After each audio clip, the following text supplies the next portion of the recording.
नमस्कार, आप देख रहे हैं आंख कान खोल के। मैं हूं आपके साथ रोहित पुनेठा। पाकिस्तान में ट्रेन हाईजैक की घटना से शहबाज शरीफ बिलबिला उठे। बंधुकों को लेकर सवाल हुआ तो सफेद झूठ बोलने लगे।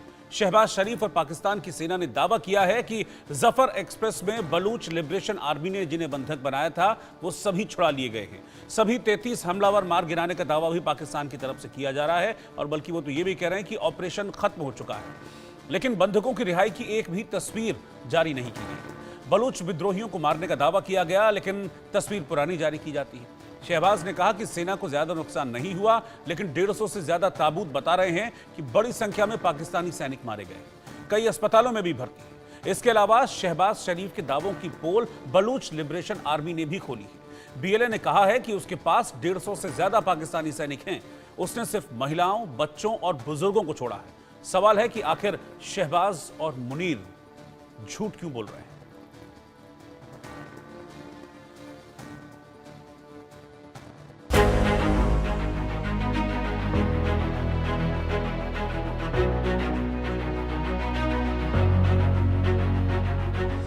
बीएलए की मार से पाकिस्तान की सेना में हाहाकार मच गया। बलूचिस्तान में ट्रेन हाईजैक की घटना से पाकिस्तान पस्त हो गया।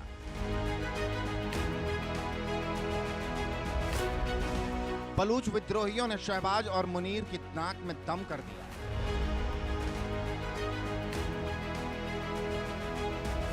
बलूच लड़ाकों ने शहबाज और पाकिस्तानी आर्मी को ऐसा जख्म दिया जिसे वो ताउम्र नहीं भूल पाएंगे। ट्रेन हाईजैक की घटना शहबाज शरीफ और आसिम मुनीर के लिए बेहद शर्मिंदगी का सबब बन गई, लेकिन इस घटना पर भी शहबाज शरीफ की सरकार और पाकिस्तानी सेना झूठ बोलने से बाज नहीं आई। पाकिस्तान की सेना की ओर से कहा गया, 36 घंटे बाद बलूच विद्रोहियों के कब्जे से बंधकों को छुड़ा लिया गया है। ट्रेन में सवार सभी बंधकों को बचा लिया गया है। ऑपरेशन के दौरान ट्रेन को हाईजैक करने में शामिल सभी हमलावरों को मार गिराया गया है, लेकिन पाकिस्तान के इन दावों की कलई बलूच लिबरेशन आर्मी ने खोल दी है। पाकिस्तानी सेना के दावों को बीएलए ने सिरे से खारिज कर दिया। बलूच आर्मी ने प्रेस रिलीज जारी कर कहा, पाकिस्तानी सेना अपनी हार और नाकामी को छिपाने के लिए लगातार झूठे दावे कर रही है। हमने युद्ध नैतिकता और अंतर्राष्ट्रीय नियमों के तहत बुजुर्ग, बच्चों और महिलाओं को छोड़ा था। इसे पाकिस्तान सरकार अपना अचीवमेंट बता रही है। अगर वाकई पाकिस्तानी सेना ने बंधकों को रिहा करवा लिया है तो वो उन बंधकों की तस्वीर क्यों नहीं जारी कर रही। पाकिस्तानी सेना न तो युद्ध के मैदान में जीत पाई है और न ही अपने बंधक सैनिकों को बचाने में कामयाब रही है। पाकिस्तान ने अपने सैनिकों को बंधक के रूप में मरने के लिए छोड़ दिया है। बलूच आर्मी के इन दावों में दम इसलिए भी है क्योंकि पाकिस्तान की सेना और सरकार बंधकों की रिहाई का दावा तो कर रही है, लेकिन रिहाई की एक तस्वीर जारी नहीं है। अलबत्ता ताबूत की जो तस्वीर आई वो भी पाकिस्तान के झूठ की पोल खुल रही है। ताबूत की ये तस्वीरें बता रही हैं कि बीएलए ने पाकिस्तान को कितना गहरा जख्म दिया है, लेकिन पाकिस्तान के लिए परेशानी का सबब सिर्फ बीएलए ही नहीं बल्कि खैबर पख्तूनख्वा इलाके में टीटीपी ने भी तबाही मचा रखी है। टीटीपी के लड़ाकों ने जंडोला में आत्मघाती हमला किया। जंडोला में पाकिस्तानी सेना के बेस पर हमला हुआ जिसमें कई पाकिस्तानी सेना के जवान मारे गए। ये हमला फ्रंटियर कॉर्प्स कैंप के पास हुआ जहां टीटीपी लड़ाकों ने जंडोला चेकपोस्ट को निशाना बनाने की कोशिश की। इसी दौरान एक सुसाइड बॉम्बर ने अपने वाहन में विस्फोट कर दिया। साफ है पाकिस्तान खुद की लगाई आग में जल रहा है। आतंक का गढ़ सुलग रहा है। सवाल है कि क्या पाकिस्तान कई टुकड़ों में पड़ जाएगा? क्या विद्रोह की आग में जिन्ना ले भस्म हो जाएगा? Bureau report, India news. तो बलूचिस्तान में जिस ट्रेन का हाईजैक हुआ था उसकी आखिरकार सच्चाई क्या है? दो अलग अलग दावे इसमें क्यों निकलकर सामने आ रहे हैं? पाकिस्तान ये कहता है कि भाई वो ऑपरेशन खत्म हो गया, हमने सब बंधक छुड़ा लिए हैं। बीएलए कहता है कि बंधक अभी भी हमारे पास हैं, 150 से ज़्यादा लोग हमने कैद किए हुए हैं। और सवाल यह है कि आखिरकार क्यों इस तरह की दो बातें निकलकर सामने आ रही हैं। मेरे साथ दो खास मेहमान हैं। Wing commander retired Prafull Bakshi, defence expert, वो इस वक्त साथ में हैं, और हुसैन जावेद साहब जो पाकिस्तान से हमारे साथ जुड़े हैं, सीनियर जर्नलिस्ट, वो भी साथ में हैं। हुसैन साहब, मैं सबसे पहले जानना चाहूँगा कि आप क्या है, ऑपरेशन का स्टेटस क्या है? इतना कन्फ्यूजन क्यों खड़ा हो रहा है कि बलूचिस्तान में क्या हुआ, क्या नहीं हुआ, कितने बंधक छुड़ाए, कितने हैं कैद में हैं, नहीं है, क्या है पाकिस्तानी सरकार का ऑफिशियल वर्जन? रोहित जी, सबसे पहले तो मैं आपका शुक्रिया अदा करता हूं कि आपने इनवाइट किया। सर। देखें, मेन चीज इसमें ये आती है कि स्टेटस की बात तो कल ही क्लियर होगी। मेरे ख्याल में कल शाम तक ये हर चीज क्लियर हो चुकी थी कि ऑपरेशन खत्म हो चुका है, और उसके हिसाब से जितने फिगर्स हैं वो सब सामने आ चुके हैं कि टोटल 33 दहशतगर्द थे जिन्होंने अटैक किया, और जिन्होंने उस ट्रेन के जो मुसाफिर थे उनको हॉस्टेज बनाया। और उसके बाद हमें पता है फिर उनके खिलाफ वहां पर ऑपरेशन होता है, और उस ऑपरेशन में इतनी महारत से काम लिया गया। जो हमारी एसएसजी का स्पेशल ग्रुप है जिसको हम जरार कंपनी कहते हैं, उन्होंने बगैर किसी ह्यूमन लॉस के उन तमाम दहशतगर्दों का खात्मा किया। और वो जो सुसाइडर्स थे जो कि मुसाफिरों के साथ बैठे हुए थे, और ये पूरे ऑपरेशन का सबसे मुश्किल मरला था, उन्होंने उन तमाम सुसाइडर्स को जबरदस्त स्नाइपर शॉट के साथ हलाक कर दिया। तो मैं समझता हूँ ऑपरेशन खत्म हो चुका है, क्लियरेंस हो रही है वहां पे, और मुकम्मल तौर पे जो है बीएलए वहां पे इनका सफाया कर दिया गया। लेकिन बहुत से सवाल उठते हैं। आपने कहा कि इस ऑपरेशन का स्टेटस क्या है। देखिए, ऑपरेशन तो मैदान के ऊपर 36 घंटे के बाद खत्म हो गया, लेकिन जो उसका इम्पैक्ट सामने आया है, अभी आपके सामने हमारे डीजी आईएसपीआर की प्रेस टॉक आई होगी, और हर चीज उन्होंने वहां पे खोल के बता दी है कि ऑपरेशन के जो ताने बाने वो अफगानिस्तान से मिल रहे हैं। और जितने भी ये बलोच इंसर्जेंट है, वैसे तो अब हम इनको बलोच नहीं कहते, ये तो किसी के पेरोल पे काम कर रहे हैं, हमारी स्टेट के खिलाफ काम कर रहे हैं। ना हम इनको मुसलमान मानते हैं, ना हम इनको बलोच मानते हैं। तो ये इनके ताने बाने अफगानिस्तान से मिल रहे थे, हर चीज जो इनकी ट्रेस हो चुकी है। और अब हमारे यहाँ बाकायदा एक जो लाइन ऑफ एक्शन है उस पर ऑलमोस्ट काम हो चुका है कि अब हमें करना क्या है, because rules of the game change हो चुके हैं। लेकिन ये बीएलए की तरफ से लगातार ये कहा जा रहा है कि अभी भी 150 हैं हमारे पास। जो तस्वीरें पाकिस्तान की तरफ से जारी, अगर ऑपरेशन हो गया तो पाकिस्तान की सरकार तस्वीर जारी करे, उनका भी एक अलग दावा है। वो कह रहे हैं कि अभी भी 150 आदमी हमारे पास हैं। रोहित जी, तस्वीरें जारी हो चुकी हैं। जितने बीएलए के जंगजू थे जिन्होंने इस ट्रेन को अगवा किया, जो हमारी ट्रेन की बोगियों के अंदर भी थे, जो उनके साथ जो पहाड़ थे उनकी चोटियों पर भी थे, उन सबको मार दिया गया। एक भी बंदा नहीं बचा। और उनकी जो फ्रेश किस्म की उनकी लाशों की यही तो तस्वीरें बात है। यही जो देखिए, मैं तो दोनों पक्ष कह रहा हूं। बीएलए का ये कहना कि जो तस्वीरें जारी की गई वो तो पुरानी है तस्वीरें। बीएलए की सर क्या हैसियत है? क्या वो कोई हुकूमत है? क्या उनके पास कोई सूबा है? उनकी एंटिटी क्या है? मैंने आपको कहा है ना, ये वो गुमराह लोग हैं। ये वो गुमराह लोग हैं जो किसी के पैरोल पे अपने ही लोगों के खिलाफ, अपनी ही फौज के खिलाफ इन्होंने हथियार उठाया। और हमारा ये फैसला हो चुका है, अब इनसे कोई बातचीत नहीं होगी। बात तो इनसे पहले भी नहीं हो रही थी। जो हमारे आइन के खिलाफ है, जो हमारी स्टेट के खिलाफ है, जो हमारे लोगों के खिलाफ है, जो हमारी सिक्योरिटी के खिलाफ है, उनका सर कुचल दिया जाएगा। और ये आगाज हो चुका है। तो इनका कहना ना कहना उसकी कोई हैसियत नहीं है, ना इनके पास कोई सबूत है। और जो क्योंकि देखिए, जब बहुत सारी ऑपरेशन चल रहा तस्वीरें था, भी वायरल हुई थी, मतलब ताबूत वाबूत ले जाने की तस्वीरें भी बड़ी वायरल हुई थी। बहुत सारे ताबूत, बल्कि यहीं पर बैठकर हमारे चैनल में आपके एक पाकिस्तानी पत्रकार ने कहा था कि हाँ भाई, ताबूत तो जा रहे हैं, वहां पर नुकसान बहुत हो रहा है। रोहित जी, ये सब एआई का इस्तेमाल था। कोई ताबूत वहां पे नहीं गए। ये तो एक कैप्टन की बात कर रहे थे, नहीं उसकी नहीं, तस्वीर देखिए मतलब वो इन्होंने ये बात तो मैं इसलिए इतना कह रहा हूं क्योंकि मतलब हाँ, बना वो लिया। आप ही के एक पत्रकार हमारे साथ बैठे थे, उन्होंने कहा था कि हाँ जा रहे हैं ताबूत, इस बात को माना था यहीं पर मेरी डिबेट में। सर आई डोंट नो, मैं उनको नहीं जानता, ना मैं उनका नाम जानता हूं। लेकिन मैं इतना कह सकता हूं आपको बहुत ही जिम्मेदारी के साथ, बगैर किसी इमोशनलिज्म के, कि जिस कैप्टन के बारे में बातें की जा रही थी कि उनको अगवा कर लिया गया, उनका बयान आ गया कि ये देखो मैं बिल्कुल ठीक हूं और मुझे किसी ठीक ने है, अगवा नहीं किया है। कोई ठीक है, ताबूत वहां नहीं गए हैं सर, बिल्कुल ऑपरेशन क्लियर हो चुका है। ठीक है। मैं wing commander retired Prafull Bakshi sir के पास चल रहा हूं। सर, क्या सब कुछ इतना सिंपल था जितना अब बताया जा रहा है? Rohit ji, thank you for your program calling me.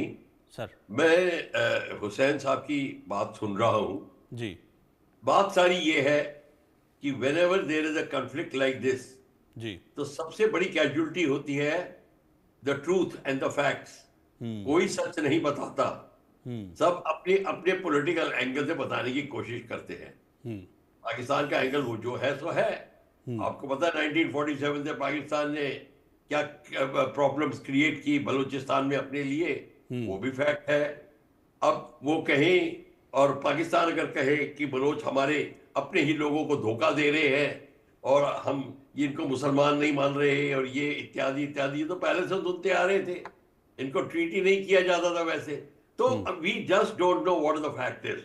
Question ये है कि अब ये जो सारी की सारी चीजें हैं, ये दोनों ही के लिए, पूरे एरिया के लिए बहुत ही डेंजरस सिद्ध हो रही हैं, प्रूव हो रही हैं। सबसे बड़ी बात है, बाहर के ट्राइबल्स आके अभी तो कई तो सब साथ दे रहे हैं बलोच का, तालिबान साथ दे रहे हैं, और जो ईरान के जो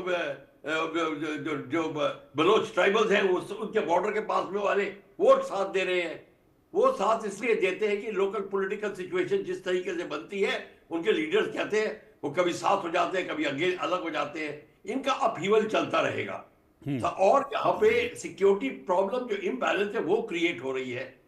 चाइनीज अब वरिड है जो यहीं पे है कि अब हम क्या किया, हम क्या करें, क्योंकि चाइनीज को बलोच एक्सेप्ट नहीं कर रहे कि हमारी एरिया में आकर हमारा डैम, हमारा ये जो पोर्ट है गदार पोर्ट, जिसके ऊपर हालांकि उनका नहीं था, पर वो कहते हैं हमारे लोगों को वहां नौकरी मिलनी चाहिए। वो ये कहती है ये पंजाबी लॉट जो आर्मी का है, जहां से मैं भी आता हूं रावलपिंडी से, वहां के लोग आकर हमारे को एक्सप्लॉइट कर रहे हैं। पहले तो ये कहते थे कि हमें थानेदार भी पंजाब से आता है, सिंध में और बलूचिस्तान में। तो ये सारी की सारी जो बातें हैं, ये एक्सप्लॉइटेशन की और बहुत लंबी 75 साल पुरानी की बात हो चुकी है। ये बड़ा पानी निकल चुका है इनके पुलों के नीचे से। ये इतनी छोटी सी बात नहीं है कि एक ट्रेन के हाईजैक में कोई कौन झूठ बोल रहा है कौन सच बोल रहा है।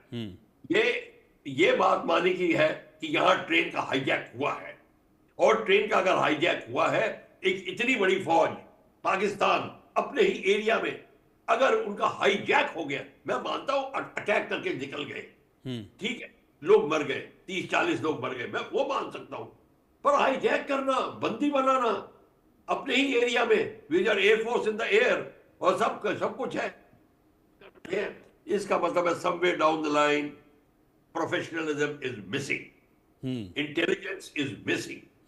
ये सारा का सारा प्रॉब्लम है बेसिकली। अब पाकिस्तान आर्मी किसका इंक्वायरी करती है, कितना मट्टी डालती है, किसको कवर करती है, वो उनकी बात है। आई नो वेरी वेल, अगर हमें इंक्वायरी करनी पड़े तो कैसे करेंगे, आई नो एग्जैक्टली क्या होगा, और मुझे ये भी पता है कि अगर हम किसी को फेवर करना है तो कौन सा तरीका अपनाएं, तो वो सब कुछ होगा। Security of this area is getting affected.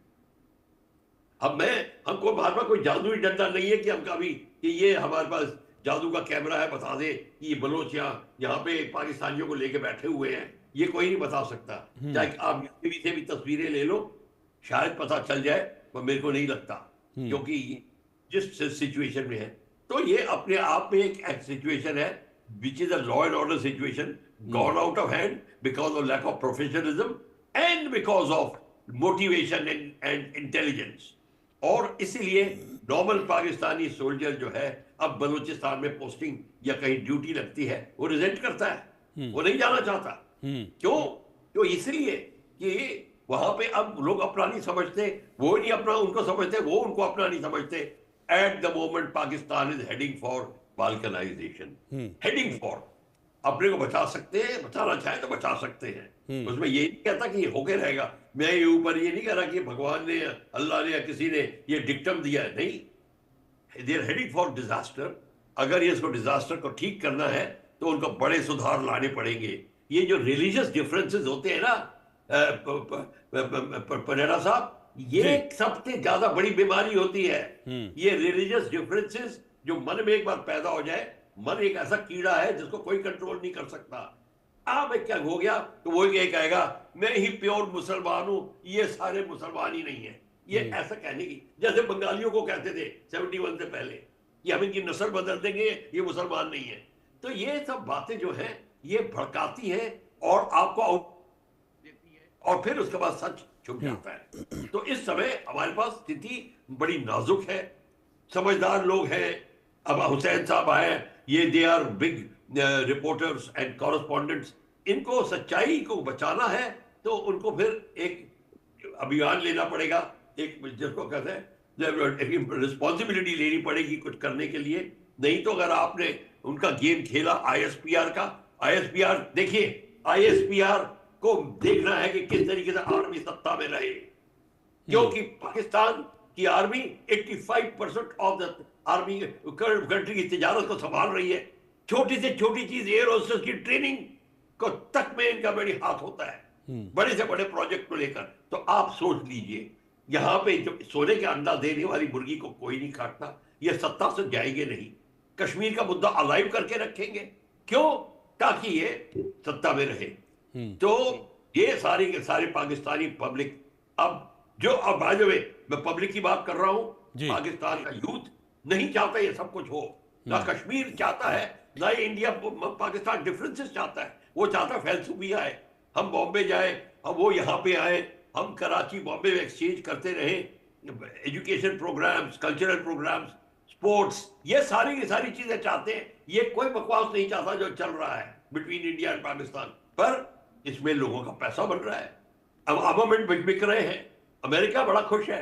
आपको पता है कि ये कंट्रीज की पॉलिसी है कि पाकिस्तान में आगे जरी चलती रहे, ताकि आर्मामेंट बिकता रहे। $80 बिलियन का जो आर्मामेंट अफगानिस्तान में पड़ा हुआ है, वो सारा आ रहा है, सारे ट्राइबल्स को मिल रहा है, और वही इंडिया में भी आएगा। हमें फिक्र ये है कि ये सारा स्पिल ओवर होके हमारी सिक्योरिटी प्रॉब्लम बनेगा। तो ये जो ट्रेन का हाईजैक है, ये सिर्फ ट्रेन का हाईजैक एक छोटा सा ये वो नमूना सा नहीं है, ये इसके बहुत आगे चल के भयंकर परिणाम है। तो आप इसको देखिए। ये आप ठीक कह रहे हैं कि बहुत बड़ा इंटेलिजेंस फेलियर तो है ही है ये। हुसैन भाई, इसको तो अब मानना पड़ेगा कि ये तो मतलब पूरी की पूरी ट्रेन को हाईजैक कर ले रहे हैं। तो ऐसे तो नहीं कि आज सोचा और कल कर लिया होगा, इसमें सब कुछ प्लानिंग हुई होगी, सारी चीजें, और कुछ पता ही नहीं चल पाया, पूरी ट्रेन हाईजैक हो गई। और अभी पिछले 4-5 दिन, 10 दिन, 15 दिनों से मैं देख रहा हूं कि किस तरीके से चीज़ें हो रही हैं पाकिस्तान में। कैसे आज भी एक मस्जिद में विस्फोट हुआ है, पेशावर में पिछले दिनों देखा हमने, बन्नू कैंट पर अटैक हुआ, कल परसों फिर जो आपका खैबर का इलाका है वहां पर फिर इस तरह की चीज़ें हुई। ये क्या हो रहा है लगातार इतने दिनों से? रोहित जी, सबसे पहले तो मैं आपसे उम्मीद करता हूँ कि आप मुझे भी थोड़ा उतना ही वक्त देंगे जी बिल्कुल, आपने इनको दिया है, ताकि मैं भी अपनी बात जरा सामने रख सकूं। कम से कम मैं आपसे 3 मिनट मांगता हूँ। हाँ देखिए, बहुत ही सिंपल सी बात है। अभी मैंने इनकी सारी सुनी बात।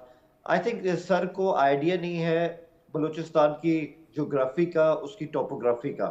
और रोहित जी, आप मुझे यहाँ पे ना सही भी कर सकते हैं कि इंडियन स्टेट्स हैं आपके पास, तो 28-29 स्टेट्स हैं, और सबके मैप जो वो हमने भी देखे हैं कि उनका कितना एरिया है।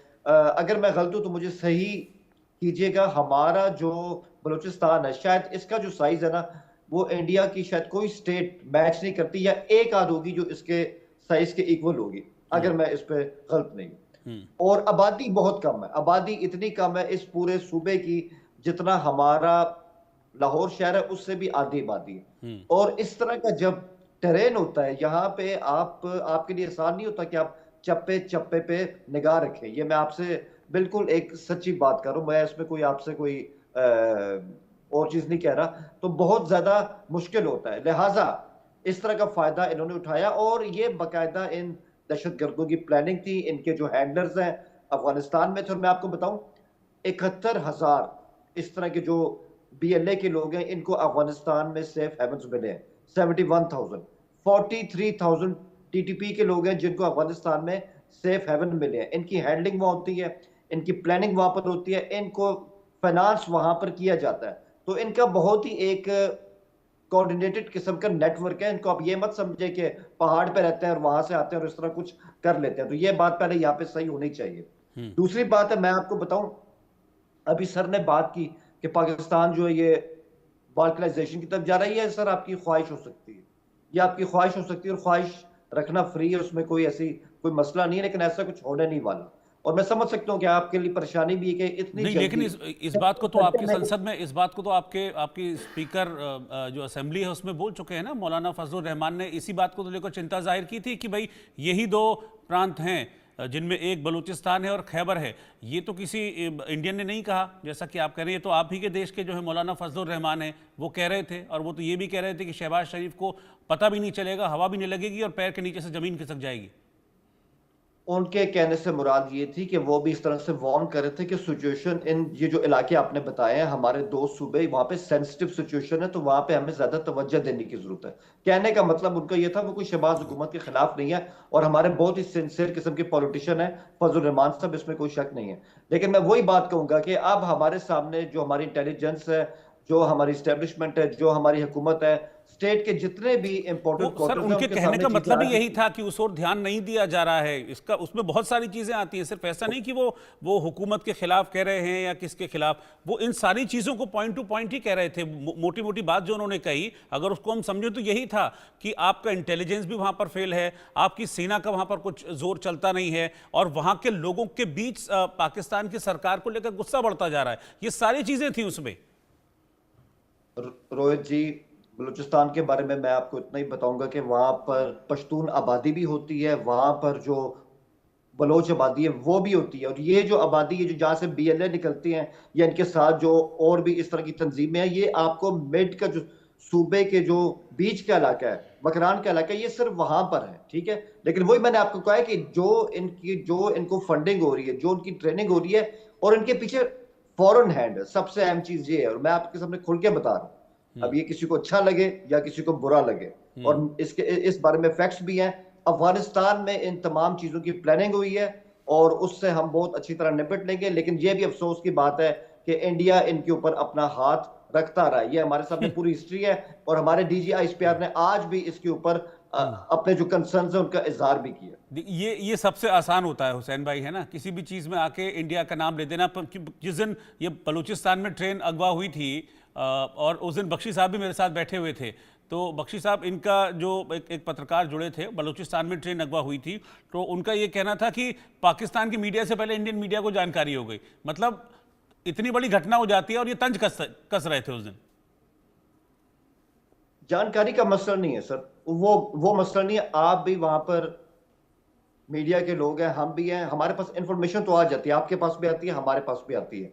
लेकिन जो एक चीज, मैं इंडियन मीडिया की बात नहीं कर रहा हूं, मैं वही बात कर रहा हूं कि जिस तरह से हमारे यहाँ चीजों को स्टेबलाइज किया जा रहा है, वो फैक्टर्स हमारे सामने आ सर चुके हैं। यही चीज तो समझने की है। प्रफुल्ल बख्शी सर, मैं चाहता हूं कि आप इसमें आए। यही चीज तो समझने की है कि वहां पर दिक्कत क्या है। अभी तक शायद दिक्कत ही समझ में नहीं आई है कि वहां के लोग क्यों खिलाफ हैं, वहां के लोग क्यों पाकिस्तान की सरकार को, पाकिस्तान की सेना को अपना दुश्मन मानते हैं। पहले तो रूट कॉज समझने की जरूरत है ना। देखिए, सबसे बड़ी बात है, ये भी हुसैन साहब भी बिल्कुल जानते हैं, द मैक्सिमम एक्सपर्ट ये खुद ही बता रहे थे, 50%, 47% of the Pakistan area is Balochistan, और 10% ऑफ द पाकिस्तान पॉपुलेशन उससे भी कम बलोचिस्तान में है, और मैक्सिमम खनिज, rare earth, everything is in Balochistan. अब बलोचिस्तान को उसका कितना हिस्सा मिलता है, basically profit, jobs, so many other things. मैं सिविल एडमिनिस्ट्रेशन की क्या जिक्र करूं, आप खुद बलूचिस्तान की तरह देखिए, जब हम क्या, हमारा गांव तो रावलपिंडी है, पर हमारे ग्रैंडफादर वगैरह सारे वहां पोस्टेड होते थे, उनको पता है एग्जैक्टली बलूचिस्तान क्या है, उन्होंने हमें पता लगाया है, ऐसी कोई छुपी हुई बात नहीं है। उनको पता था सबसे जिसको डिफिकल्ट एरिया है बलूचिस्तान, वो कौन नहीं मानता है, मानता। पर आपके पास जो बाहर वाले जो आ रहे हैं वो बहुत पहले से आ रहे थे, अमेरिकन कैंप्स बहुत पहले से लगे हुए थे। आप बिल्कुल ठीक कह रहे हैं, this is how they started off. जो रशिया में जो U2 का इंसिडेंट हुआ था, पूरा का पूरा इस एरिया के अंदर अमेरिकन फोर्सेस थी, और उन्होंने जब U2 किया था गिलगित से, तो उनके, और जब नेटो की फोर्सेस यहाँ पे आई, उसके बाद में पूरा Khyber Pakhtunkhwa, all that area was under the influence of foreigners। ये कोई छुपी हुई बात नहीं है। मैं मानता हूं कि इससे पाकिस्तान का नुकसान हुआ है और होता रहेगा, पर यह बात सीखने की है। Are they ready to learn? सिर्फ इंडिया का नाम रख ले दो बात और आर्ग्यूमेंट खत्म, बात खत्म हो जाएगी। 28 मिनट के शो है वो, आप एक बार इंडिया का नाम ले लो, हमने पाकिस्तान कह दिया, बात खत्म। कभी भी ठंडे दिमाग से ये नहीं सोचा कि इस इंसानियत की प्रॉब्लम का किस तरीके से हल निकाला जाए। और मैं आपको शुरू से बोलता आया हूं, आप रिलीजियस डिफरेंस को निकालिए, फिर देखिए सब कुछ ठीक है, कश्मीर का प्रॉब्लम सॉल्व हो जाएगा। यहां तक रिलीजियस डिफरेंस ना होता तो हिंदुस्तान पाकिस्तान ना बनता। ये सारी की सारी प्रॉब्लम ही यही है। और अगर रिलीजियस डिफरेंस हो जाता है तो उसके बीच में और लगाने की कोशिश करते हैं, शिया सुन्नी हो जाएगा, फिर वो क्या कहते कोई और आ जाएगा बीच में, ये मुसलमान नहीं है, ये आधा मुसलमान है, इत्यादि इत्यादि। तो बीमारी तो एक बार पकड़ गई तो पकड़ती जाएगी, लाइक अ कैंसर, ये फैलता जाएगा। ये प्रॉब्लम है। जब तक हम मुल्लों के चक्कर से नहीं निकलेंगे, जब तक पाकिस्तान की आर्मी डी रिलीजन नहीं किया जाएगा, उसका डी रिलीजाइज नहीं होगी और बैरक्स में नहीं जाएगी, तब तक आपको ये प्रॉब्लम चलती रहेगी। ठीक है, आप दोनों का शुक्रिया साथ में जुड़ने के लिए, इस चर्चा में शामिल होने के लिए आप दोनों का बहुत बहुत शुक्रिया। और इस वक्त आगे बढ़ते हैं और आगे